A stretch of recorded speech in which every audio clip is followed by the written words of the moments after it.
Want God praat nie deur skuldigheid, maak jou nie skuldig voel nie. Dis nie die manier hoe God praat nie, hy oortuig. En daar's 'n verskil tussen 'n skuldgevoel en 'n oortuiging. Ek het skuldig gevoel in my hele wese dat ek niks gedoen het, dat ek gerus het. Maar op die ou einde van die dag is rus vir ons noodsaaklik. Op die einde van die dag het ons nodig om tot rus te kom. En ons moenie skuldig voel omdat ons rus nie. Ek dink die skuldgevoel wat ons kry wanneer ons rus is 'n groot werking van die vyand en dis hoekom hy ons so besig kry. En baie van ons is so besig dalk met die dinge van die Here soos wat die spreekwoord sê, dat ons die Here van die dinge afskeep.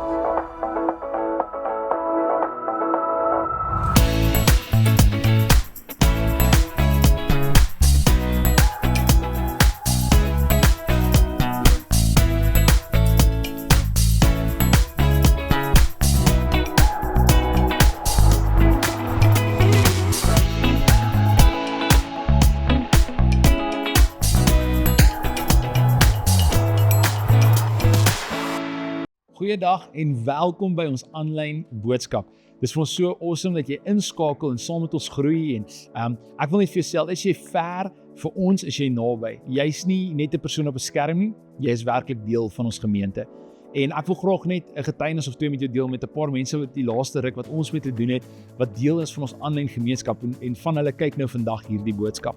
Ek het die voorreg gehad om 'n boodskap te kry van iemand wat in Witbank sit en hulle kind wil toewy en al die pad van Witbank af Klerksdorp toe gery het om hulle seentjie te kan kom toewy en hulle is deel van ons aanlyn gemeenskap. So as dit iets is wat jy in jou hart het, asseblief reik na ons toe uit. Dit sal vir ons so groot voorreg wees om dit saam met jou te kan doen.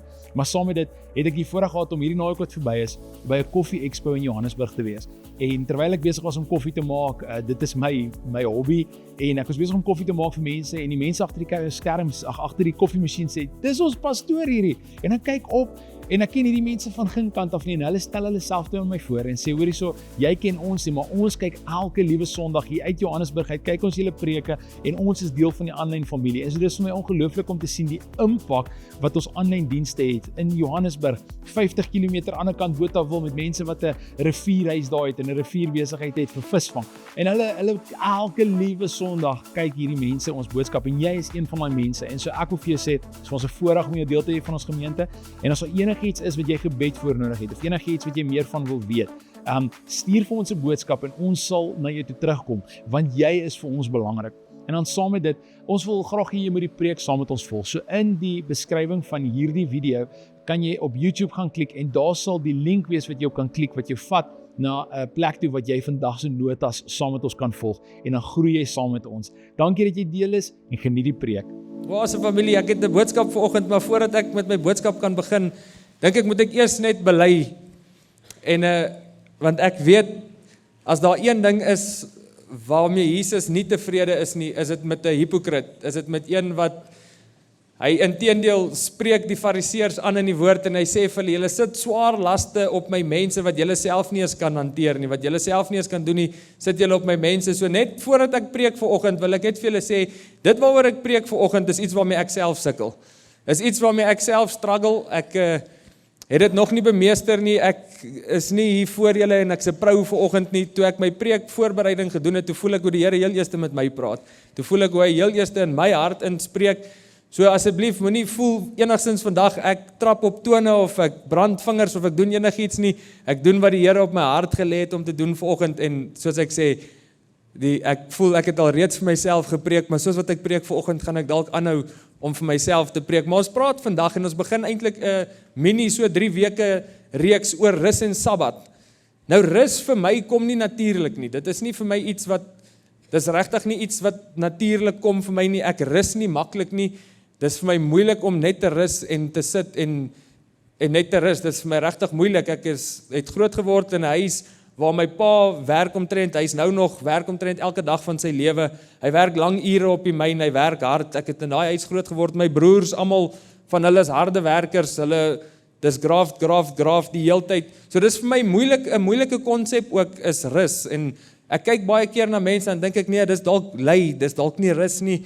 En ek is altyd so versigtig dat ek nie ook in daai kategorie val dat dit moet wees nee, dis luiheid en dis nie rus nie, want daar's 'n groot verskil ook tussen die twee.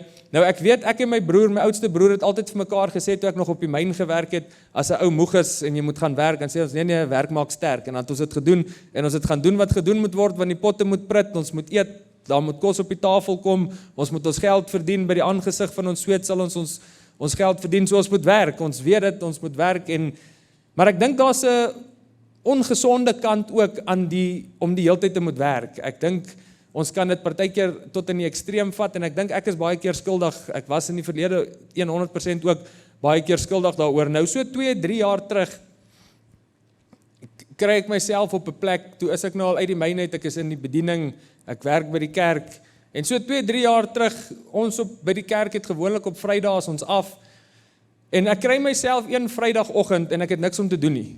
Nou wat ek gewoonlik op Vrydag op ons af daar doen, is ek sal nog bietjie op my People app, sal ek nog ietsie doen, of ek sal bietjie voorberei, of beplanning doen vir die ministry, of hoe ook al, maar ek sukkel om niks te doen op 'n Vrydag nie.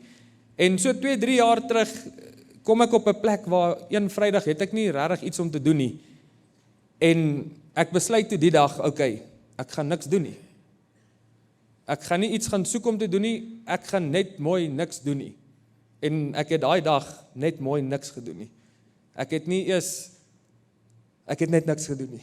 Ek was 90% van die tyd was ek in die bed gewees, het ek net gelê en ek het niks gedoen nie. My vrou, sy werk by Senwes, so sy werk ongelukkig op Vrydag, en sy het van die werk afgekom, ek het haar gaan haal, teruggekom by die huis, en ek het weer verder niks gedoen nie. En ek onthou die aand, toe ek in my bed klim, toe voel ek so skuldig. Ek het regtig so skuldig gevoel oor die feit dat ek vir die hele dag niks gedoen het nie. En ewe skielik kry ek 'n skuldgevoel in my hart oor, dit is mos nie reg vir my om niks te doen nie. Maar as ek sê ek het skuldig gevoel, dan bedoel ek soos regtig skuldig, asof ek iets aan iemand gedoen het. En ek weet nie of is hier iemand vandag wat al skuldig gevoel het wanneer jy gerus het nie. Maar ek voel 'n skuldgevoel wat ek nie eens kan beskryf oor die feit dat ek vandag net niks gedoen het nie. En terwyl ek voorberei, want ek het toe nooit te veel aan dit gedink of te veel aandag aan dit gegee nie, terwyl ek voorberei in die week aan my boodskap vir vandag, herinner die Here my aan die dag wat ek skuldig gevoel het. En ek word ook bewus gemaak van 'n oefening wat ek doen met die interns en wat ek hulle leer hoe om te luister na God se stem. Is jy trek vir jou 'n lyn en aan die kant skryf jy God se stem en aan die kant skryf jy nie God se stem nie. En dan sit jy en jy dink aan dit wat jy voel, jy dink aan dit wat jy ervaar. En dan kyk jy, as dit in lyn is met God se woord, dan skryf jy dit aan die kant van God se stem. Maar as dit nie in lyn is met God se woord nie, dan skryf jy dit aan die kant van nie God se stem nie. En ek sit in die week en ek dink oor hierdie storie, ek dink aan hierdie skuldgevoel wat ek gekry het, en die Heilige Gees herinner my aan daai storie, en terwyl ek aan dit dink, trek ek vir my die grafiek, en ek sit dit daar neer, en die skuldgevoel wat ek beleef het, kan nie aan die kant kom van God se stem nie. Die skuldgevoel, want God praat nie deur skuldig, hy maak jou nie skuldig voel nie, dis nie die manier hoe God praat nie, hy oortuig. God oortuig. En daar's 'n verskil tussen 'n skuldgevoel en 'n oortuiging. Ek het skuldig gevoel in my hele wese dat ek niks gedoen het, dat ek gerus het ek skuldig gevoel. As God wou gehad het, ek moes daai dag niks gedoen het, sou hy my nie laat skuldig voel het nie. Hy sou my oortuig het dat dit verkeerd is om niks te gedoen het vir daai dag nie. En Genesis 2 vers 2 sê vir ons: op die 7de dag was God reeds klaar met die skepingswerk en het hy gerus na wat hy gedoen het. Hy het gerus na wat hy gedoen het. Nou, ek sê altyd hierdie ding op die troue vir die mense is, God is die een wat die huwelik ingestel het. So hy is die enigste een wat mag bepaal hoe die huwelik veronderstel is om te lyk. Nou, God is ook die een wat rus ingestel het. So my opinie is dat God die enigste een is wat mag bepaal hoe ons rus behoort te lyk, hoeveel keer ons behoort te rus, wanneer ons behoort te rus, en alles van rus. As hy die een is wat dit ingestel is, behoort hy ook die een te wees wat bepaal aan dit. Toyota het nie vir Ford gevra, wat is jou verwagting vir my om Toyota te maak nie? Hy sou 'n fout gemaak het as hy dit gedoen het. Net 'n grappie, ek hou eintlik van Ford. Maar God het nie nodig om ons te vra, hoe lyk ons skedule, of hoe lyk ons werkslading, of hoe lyk ons werksbeplanning, hoe lyk al hierdie goed vir hom om te besluit hoe hy rus wil instel en wat hy van rus wil hê nie. Hy het nie nodig nie, want hy het rus ingestel, so hy is die een wat seggenskap het oor rus. En net die vers na hierdie Genesis 2 vers 2, vers 3 sê vir ons, hy het die 7de dag as gereelde rusdag geheilig, want op daardie dag het hy gerus na al die skepingswerk wat hy gedoen het. Nou ons kan op 'n paar verskillende maniere kyk na wat hierdie vers nou vir ons sê, en wat hierdie instelling oor die rus moet beteken, en ons kan nou aangaan oor redenasies, of is hierdie rusdag waarvan God nou hier praat, is dit nou 'n Saterdag, of is dit nou 'n Sondag? Watse dag is dit wat hierdie dag is, waarvan God hier praat, hierdie rusdag, watse dag is dit? En ek is van oortuiging dat God se hart nie was om vir ons 'n spesifieke dag te gee, om te sê, hierdie is die 7de dag, jy moet op 'n Sondag, moet jy 'n rusdag hê, of jy moet op 'n Saterdag. Ek is oortuig in my hart dat dit nie God se hart was, om vir ons te gee, om te sê, dit is 'n spesifieke dag nie. Want as ons sê, dit is die geval, dan moet ons kyk na wat 2 Petrus 3 en Psalm 90 vir ons sê, waar dit sê, vir God is 1 dag soos 1000, en 1000 soos 1. So dan moet ons nou die wiskunde uitwerk oor, hoe is dit dan nou, watse dag is dit dan nou, dan moet ons 'n wiskunde som uitwerk om te bepaal, is dit nou die Saterdag, en of is dit nou die Sondag, en ek dink nie die Here stel belang of dit die Saterdag en of dit die Sondag is nie. Ek dink nie dis vir God belangrik, watse dag dit is wat jy moet rus nie, en ons kan teologies oor dit gaan, en ons kan links en regs en vorentoe en agtertoe gaan, en redenasies, maar daar's mense wat nou al vir honderde jare stry, oor is dit die Saterdag, en of is dit die Sondag? Watse dag is dit nou wat ons moet rus? En tot in lente vandag gaan ons oor dit stry, en terwyl ons nog in hierdie leeftyd is, gaan ons nie weet, is dit die Saterdag, of is dit die Sondag, waarvan God hier praat, of watse dag is dit nie. Dit sal ons eendag weet as ons in die hemel is, maar God het vir ons iets gegee, hy het vir ons gesê, op die 7de dag het hy gekies om te heilig, om te rus, en ek dink nie God stel belang of dit die Vrydag of die Saterdag of die Sondag is nie, maar wel dat ons sal rus, is dat ons sal rus. Ek dink dis wat vir God belangrik is dat ons een dag sal kies wat ons sal rus, en ons het een dag wat 24 uur is, waarin ons dit kan meet. Dit is 'n maatstaaf, dis 'n praktiese maatstaaf, wat daar is daar buite. Jy kan dit vat oor 7 maande as jy wil, dan kan jy elke 7de maand vir 'n hele maand niks doen en rus as jy wil, hoe ook al jy dit wil doen, maar ek dink die mees praktiese een, die maklikste een gaan wees, vat hom maar op 7 dae, wat 24 uur van 'n dag is. Maar op die ou einde van die dag, is rus vir ons noodsaaklik. Op die einde van die dag het ons nodig, om tot rus te kom, en ons moenie skuldig voel, omdat ons rus nie. Ek dink die skuldgevoel wat ons kry wanneer ons rus, is 'n groot werking van die vyand, en dis hoekom hy ons so besig kry, en baie van ons is so besig met dalk met die dinge van die Here, soos wat die spreekwoord sê, dat ons die Here van die dinge afskeep, dat ons nie tyd kry om by die Here stil te staan nie, want ons is so besig, ons is so in overdrive, ons refs is die hele tyd in die rooi, en op die einde van die dag, as jy die hele tyd jou kar ry met die refs in die rooi, gaan die engine iewers gaan hy oppak, iewers gaan hy dit nie meer maak nie, en ons het nodig om te rus, want rus is 'n God idee. En dis ons tema vir vanoggend ook, is rus is 'n God idee. En ons jaartema is voetspore, om in die voetspore van Jesus te loop. En ons baseer hierdie jaartema op 1 Johannes 2 vers 6, wat sê, wie beweer dat hy in hom bly, behoort self ook te lewe soos Jesus gelewe het. En as ons dan nou in Jesus se voetspore wil loop, as ons dan nou sê ons is 'n kerk wat glo, ons moet in Jesus se voetspore loop, dan moet ons sekerlik doen ook wat Jesus gedoen het. En Jesus self het gerus. Jesus self het geleer vir sy disippels om te rus. Dit was nie 'n taboe subject vir Jesus gewees nie. Jesus het nie skuldig gevoel wanneer hy gerus het nie.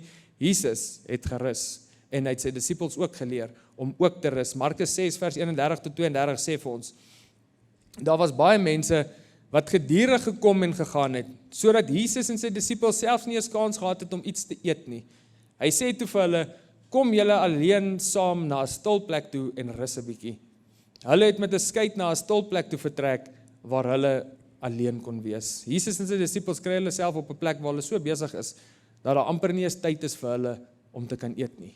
Was enig iemand hier al so besig gewees, dat vanaand as jy by die huis kom, besef jy, ek het hierdie hele dag nog niks geëet nie, want ek was so besig gewees deur hierdie hele dag. Ek dink, sonder uitsondering gaan 90% van ons hande kan opsteek vandag, dat ons al so besig was, dat ons onsself al op hierdie scenario, op hierdie plek kon gevind het, want dit gebeur met ons raak besig, die lewe gebeur, hierdie probleem na daai probleem, en daai probleem na daai probleem, en op die einde van die dag, voor ons onsself kry, is die dag verby, ons het niks gedoen, in ons families nie, ons het nie tyd spandeer saam met ons families nie, en ons kom agter, maar die dag is verby, ek het amper nog nie eens geëet nie, en Jesus sien hier wat gebeur, hy sien, hulle is op pad in daai rigting, en hy sien, dit is nie gesond nie, hy sien, dit is nie gesond dat hulle so aanhou werk nie, hulle het nodig om te rus, en dis hoekom hy vir sy disippels sê, kom ons klim in die skei, en ons vaar uit, dat ons na 'n plek toe kan kom, waar ek kan rus, en waar julle kan rus, want dit is Jesus se hart, want Jesus het ook geweet, dat rus 'n God idee is, dat dit deur God ingestel is. Jesus het geweet, dis 'n God idee, maar hy het ook geweet hoe God ons ontwerp het, want hy was daar toe God ons ontwerp het. En dis hoekom hy vir sy disippels kan sê, ons het nodig om te gaan rus, want God het ons gemaak om te groei, wanneer ons rus. En hier's vir julle 'n paar interessante statistieke, 'n paar interessante feite, wat meeste van julle dalk weet, is dat as jy oefen, as jy gym, en jy benchpress of jy hardloop, jou spiere groei nie, terwyl jy besig is om te oefen nie. Jou spiere terwyl jy oefen, kry skeertjies in, kry klein skeertjies in, en dan wanneer jy rus, word daai skeertjies toegemaak, dan word daai seertjies, so ouens wat elke dag van hulle lewe oefen, doen dit eintlik verkeerd, jy gaan nie groei nie. Jy het nodig om te rus iewers, sodat daai skeertjies kan toegroei, en dit is die waarheid van ons liggaam, want dit is hoe God ons gemaak het. Hy weet hoe hy ons design, hy weet hoe het hy dit gedoen. Die kenners sê inteendeel, wanneer jy slaap en tot rus te kom, dis dan wanneer daai spiere groei. So dis belangrik vir ons om te weet ook, dat voordat die spier kan groei, moet hy eers skeer. So ons kan nie nou op 'n spree gaan en sê, nee, die pastoor het gesê ons moet rus, so nou gaan ons net rus die hele tyd en ons gaan niks doen nie, want ek groei eintlik wanneer ek rus. Dis nie wat ek sê vanoggend nie, daar moet 'n skeer gebeur, jy moet eintlik in die gym uitkom, jy moet eintlik jou tekkies aantrek en gaan hardloop, sodat die skeer kan gebeur, sodat jy kan rus, sodat die skeer kan toegroei en jy kan groei. Dit is die uiteinde, so ek sê nie vandag kom ons almal sit agteroor en ons rus net en ons kyk hoeveel kan ons groei wanneer ons rus nie, dis nie wat ek vir ons sê vanoggend nie, maar wat ek wel sê is dat ons het nodig om te werk ook. Ons het nodig om te werk ook, want God het nie gerus toe hy moeg geraak het nie. Hy het nie gerus omdat hy moeg was nie. Hy het gerus want hy was klaar. Hy was klaar met die skepping. Genesis 2:2 sê vir ons, op die 7de dag was God reeds klaar met die skeppingswerk. Hy was klaar met die skeppingswerk en het hy gerus na al die werk wat hy gedoen het. Hy het eers gewerk en toe het hy gerus. Die balans moet daar wees. Ons het nodig om die balans te kry, en ons lewe in 'n samelewing waar ons mense champion, waar ons vir mense sê, dis goed, as hulle van 12 tot 4 as hulle elke dag werk tot 12 uur in die aand, en dan 4 uur môreoggend is jy op, en dan begin jy weer te werk, en dan weer tot 12 uur vanaand, en dan 4 uur is jy op, en dan so gaan jy aan, en ons champion mense vir dit, en ons sing hulle, en ons champion, en ons sê vir hulle, jy's toegewyd aan jou werk, dis hoekom jy dit doen. En jou baas of die ou wat bo jou is, of die ander persone wat na jou kyk en sien, hierdie ou het 'n werksetiek, hy graft, hy's 'n grafter, dan sê ons, ja, jy's toegewyd aan jou werk. Dis die ding wat ons vir hulle sê. Maar wanneer dit kom by liggaamlike oefening, en jy oortrain jou spiere, en jy trek dalk 'n spier, of jy rek 'n spier, dan sê ons, jy's overtrained. Jy het jouself geovertrain, maar wanneer ons siel oorwerk deur nie te rus nie, dan sê ons, jy's toegewyd. En dis eintlik iets wat ons nie eintlik kan sê. Wanneer jy nie jou siel, wanneer jy nie jou geesmens genoeg voed nie, wanneer jy so in overdrive die heeltyd besig is om te hardloop teen vol refs, dan sê ons, jy's toegewyd. Maar wanneer ons 'n spier skeer, dan sê ons, jy's overtrained. God het ons ontwerp om te rus. Rus is nie 'n swakheid nie. Rus is sodat ons die roeping wat God ons mee geroep het, kan uitleef tot ons volle potensiaal. Want as jy oorwerk is, as jy oorbesig is, dan kry jy nie tyd om stil te raak en by God stil te sit en by hom te hoor nie. Want God se hart was nooit dat ons moet werk vir my nie. Die doel van die rus is om ons roeping te kan uitleef. En ons heel eerste roeping, maak nie saak of jy getroud is en of jy nie getroud is, of jy 'n kind is en of jy 'n ouer is, of wie jy is nie. Ons heel eerste roeping is tot ons families. Dis die heel eerste roeping vir ons as gelowiges, is na jou familie toe. Want dit begin by jou naaste. Dit begin by die een wat God in jou lewe gesit het. So dit begin by jou familie. Dis ons heel eerste roeping, en dis gewoonlik die heel eerste een wat ons afskeep ook. Dis gewoonlik die heel eerste een wat ons op sy sit, want dit is 'n veilige spasie, want ons voel veilig met ons families. En daar's duisende stories, en elkeen van ons ken dalk 'n storie oor kinders wat niks met hulle ouers te doen wil hê nie, want hulle ouers was heeltyd net besig. Nooit tyd, so besig om vir die kinders goed op te gaar, en vir die kinders goed te kan gee, dat ons nooit tyd spandeer het met ons kinders nie. En ek sê weer eens, ek trap op niemand se toon, en hierdie is iets waarmee ek self, hierdie preek is vir my ook, hierdie is iets waaraan ek ook moet werk, hierdie wat ek vir julle sê vandag. So ek trap op niemand se tone nie, maar ons lewe in 'n samelewing wat die goed champion, en kinders ly skade. Kinders, na wie toe ons eerste roeping eintlik is, ly skade in die proses, en op die einde van die dag, dit wat ons saamvat, gaan nooit saam met ons vat dit nie saam met ons ewigheid toe nie, dit waarvoor ons onsself so afsloof. En ek praat in die week met die span, en ek deel met hulle my boodskap wat ek wil gee vanoggend. Ek deel met hulle die hart agter my boodskap, en ek deel met hulle waarheen ek voel die Here wil hê ons moet gaan vanoggend. En Thys sê hierdie mooi ding. Hy sê hierdie mooi ding, en hy sê as jy dood is oor 3 jaar, gaan niemand al die kere onthou wat jy laat gewerk het nie, behalwe jou kinders. Die persoon vir wie jy werk, gaan nie onthou dat jy laat gewerk het nie. Jou bankrekening gaan nie onthou dat jy laat gewerk het nie. Jou familie gaan. Jou naastes gaan onthou dat jy laat gewerk het. Jou naastes gaan onthou die kere wat jy nie by hulle was nie, wat jy nie tyd saam met hulle spandeer nie. Hierdie is nogals 'n loaded statement. Hierdie is 'n gelaaide statement wat Thys hier vir ons gegee het in hierdie week. En dis so die waarheid, want die prediker kom, en hy kom in Prediker 2 vers 7 tot 11, en hy sê, ek het slawe en slavinne aangeskaf. Dis Salomo wat ons vermoed wat hierdie geskryf het. Hy sê, ek het slawe en slavinne aangeskaf, en hulle het kinders gekry wat ook my slawe was. Ek het baie beeste en kleinvee gehad, meer as almal voor my in Jerusalem. Ek het vir my silwer en goud opgegaar, wat ek gekry het van konings en provinsies. Ek het vir my sangers en sangeresse gewerf, talle mooi meisies met wie ek die lewe kon geniet. Ek was magtiger en ryker as almal voor my in Jerusalem. My wysheid het my goed pas gekom. Alles wat ek begeer het ek my veroorloof. Ek het my van geen plesier ontsê nie. Alles waarmee ek my besig gehou het my plesier verskaf. Dit was my beloning vir al my inspanning. Hy kom hier en hy sê, dit was my beloning, al hierdie goed, ek het rykdom, ek het meisies, alles waaroor jy kan droom, het ek gehad. Dit alles was my deel gewees, as gevolg van ek wat so hard gewerk het, as gevolg van my inspanning, as gevolg van die tyd wat ek ingesit het, as gevolg daarvan het ek al hierdie goed gehad, en dan kom hy en hy sê, maar toe ek goed nadink oor alles wat ek gedoen het, en oor alles waarmee ek met soveel sorg my besig gehou het ek gesien dat alles niks was. 'n gejaag na wind. In hierdie wêreld bevredig niks nie. En wat die prediker vir ons hier kom sê, die slotsom wat eintlik vir ons hier kom sê is, daar's niks hier buite. Niks waarvoor ons kan werk wat ewigheidswaarde het nie. Ons kan aangaan en ons kan aangaan en ons kan hardloop in vol refs die heeltyd, maar dit gaan ons nie bevredig nie. Om gesê te word jy's toegewy, om daai titel te kry om te sê jy's toegewy aan jou werk, dit gaan jou nie bevredig. Dit gaan jou dalk vir 'n tydperk goed laat voel oor jouself.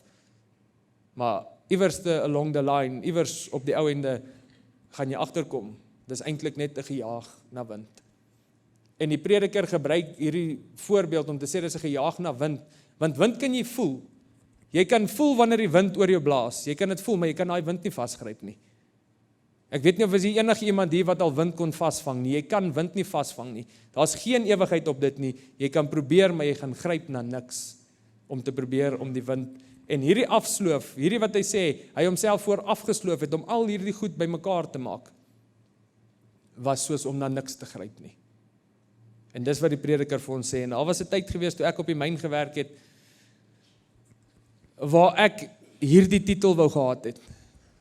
Waar ek wou gehad het, mense moet my net ken as een wat toegewy is, as een wat graft, as een wat werk, as een wat 'n harde werker is.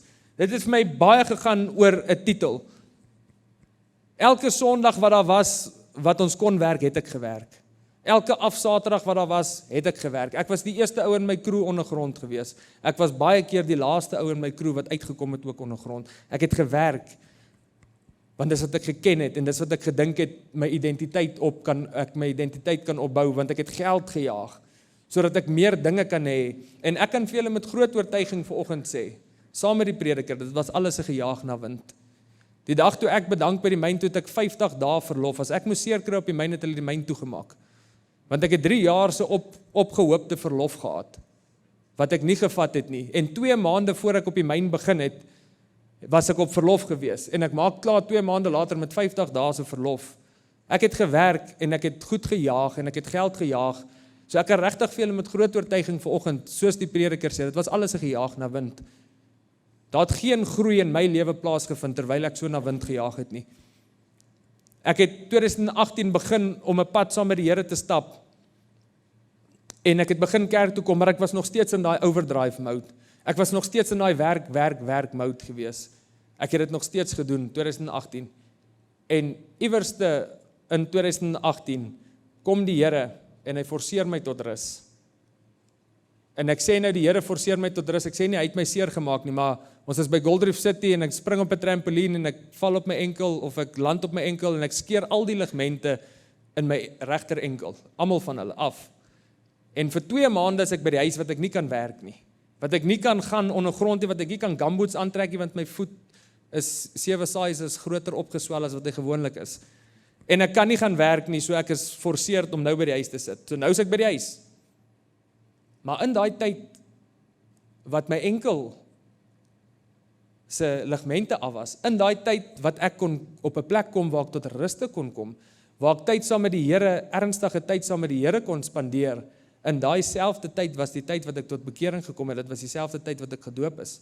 Radikale groei het nog nooit in my lewe gebeur wanneer ek in overdrive is nie, maar radikale groei het al nog elke keer gebeur wanneer ek tot ruste gekom het, en wanneer ek God 'n geleentheid gegee het om in my lewe in te spreek. En ek het tot bekering gekom en ek het teruggegaan myn toe en ek het opgehou om elke Saterdag wat ek kan en elke Sondag wat ek kan te werk. En ek het begin afskaal, maar toe iewerste along the line toe backslide ek weer so bietjie. En toe begin ek weer daai selfde sequence. Toe begin ek weer op dieselfde leefwyse te leef as wat ek geleef het.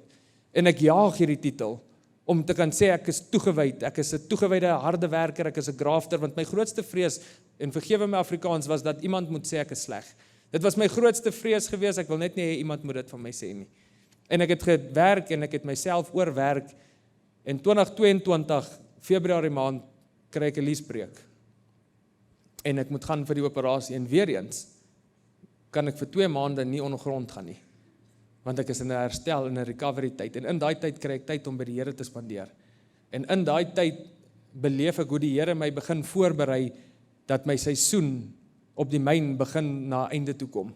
My seisoen is besig om klaar te word, my seisoen vir voltydse bediening is op die punt om te gebeur. En in daai selfde jaar, November 2022, toe begin ek by Oase gemeente, en ek is oortuig daarvan, dat as God my nie tot ruste forceer het nie, het ek sy stem gemis. En was ek dalk vandag nog op die myn, buite die roeping waartoe God my geroep het om te wees. Ons kan nie speel met rus nie. Ons het nodig om te rus. As God dit belangrik geag het om te rus, hoeveel te meer behoort ons dit ook nie belangrik te ag om te rus nie. En ons moet waaksaam bly om te veel te werk, om te veel goed te hê, wat eintlik net 'n gejaag na wind is. Sodat ons vir God in die proses mis. Sodat ons nie tyd uitkoop om by die Here te kan stilkom, te kan stil staan en by hom te kan uitkom en te kan hoor, Here, wat is u plan vir my lewe? Want ek wil 'n vraag vra vanoggend. En wat ek jou wil vra vanoggend is, wanneer laas het jy die Here gehoor praat? Wanneer laas het jy gehoor die Here met jou praat?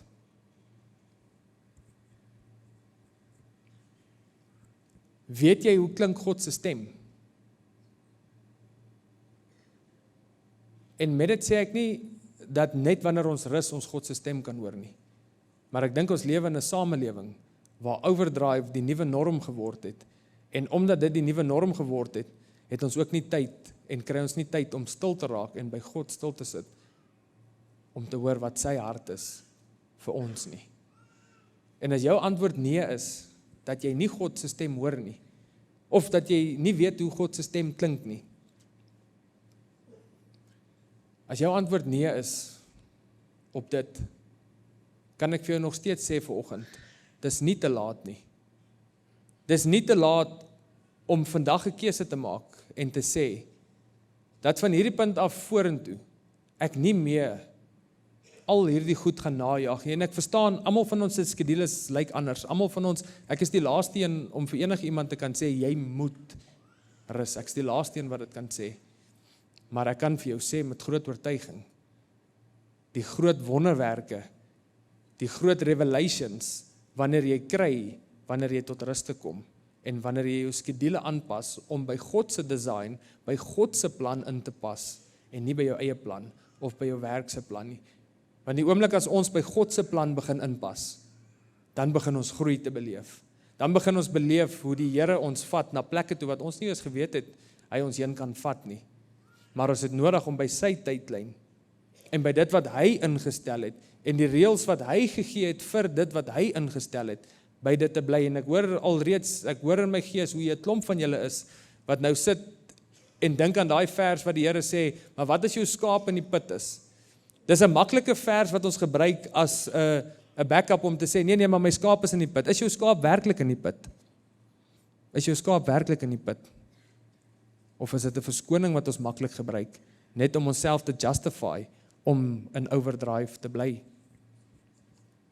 Want in daai tyd was die boerdery was al wat hulle gehad het. So as sy skaap in die put was, as hy nie daai skaap daar uitgehaal het nie, was dit letterlik 'n groot deel van sy inkomste. Dit was amper so groot soos hy sal nie verder kan voortgaan nie, as hy nie daai skaap uitgekry het nie. So is jou skaap werklik in die put? Is die vraag wat ons vir onsself moet vra, en dan moet ons uitkom by die design, by die formaat wat God vir ons gegee het. Maar rus is belangrik, ons het nodig om te rus. En ons het nodig om genoeg te rus, want rus is 'n God idee. En jy ontneem jouself. Jy ontneem jouself van dit wat God vir jou lewe het, as jy nie tot rus te kom nie, as jy nie rus nie.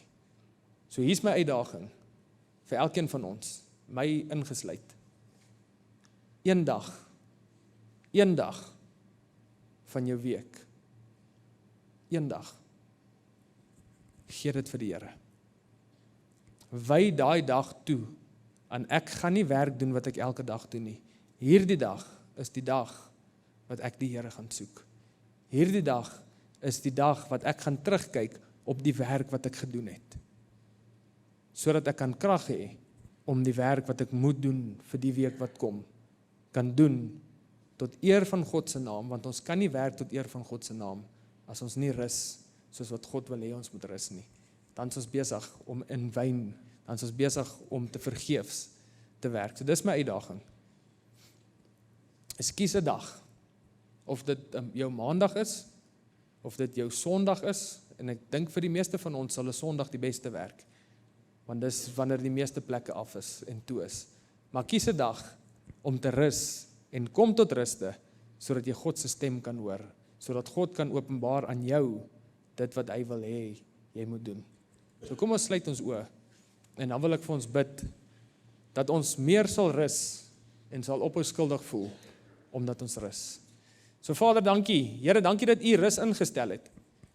Dankie dat U vir ons die riglyn ook gegee het. U het dit nie net ingestel nie, Here, U het vir ons gesê hoe ons dit behoort te doen ook. En op grond van U woord, kan ons vanoggend vir mekaar sê, ons het nodig om een van die 7 dae van ons weke te rus. Want U het ons ontwerp om te groei wanneer ons rus. Om ons sielmens, ons geesmens te laat groei wanneer ons rus. So Vader, my gebed is dat ons as Oase familie, dat ons sal rus soos wat U dit vir ons bepaal het om te rus. Here, dat ons nie buite die raamwerk, buite die skepingswerk en buite die skepingsdoel wat U vir ons gegee het, sal beweeg nie, maar dat ons sal rus soos wat U vir ons gesê het ons moet rus. En ek bid, Here, dat hierdie gejaagde lewe, die lewe waarin ons leef, om te jaag na nog en nog en nog, Vader, ek bid dat U daai begeertes in ons harte sal breek. om te soek na nog en nog en nog. En dat ons tevrede sal wees met dit wat U vir ons gee en dit wat U vir ons bied binne die raamwerk van wat U dit vir ons gegee het. So Vader, dankie dat ons U kan vertrou en dankie Here dat ek U kan vertrou, dat U ook vir my persoonlik die oortuiging sal gee in my hart, dat U ook by my persoonlik sal stil staan en my sal help om tot rus te kom. Here, help ons om ons werk te beplan, om dit wat ons doen te beplan, sodat ons tyd kan uitkoop, om ook tot rus te kom. Maar Jesus, dankie vir rus, en dankie dat ons in U voetspore kan loop. Dankie dat ons by U gesien het, dat U self het gerus, dat U self het U disippels geleer om te rus. So sê vir U dankie vir dit, Here, en mag ons 'n kerk wees, wat rus, nie lui is nie, maar rus, sodat ons krag kan hê, om die roeping waarmee U elkeen van ons geroep het, te kan uitleef, tot eer en verheerliking van U naam. Ons bid dit in Jesus se naam. Amen. Amen.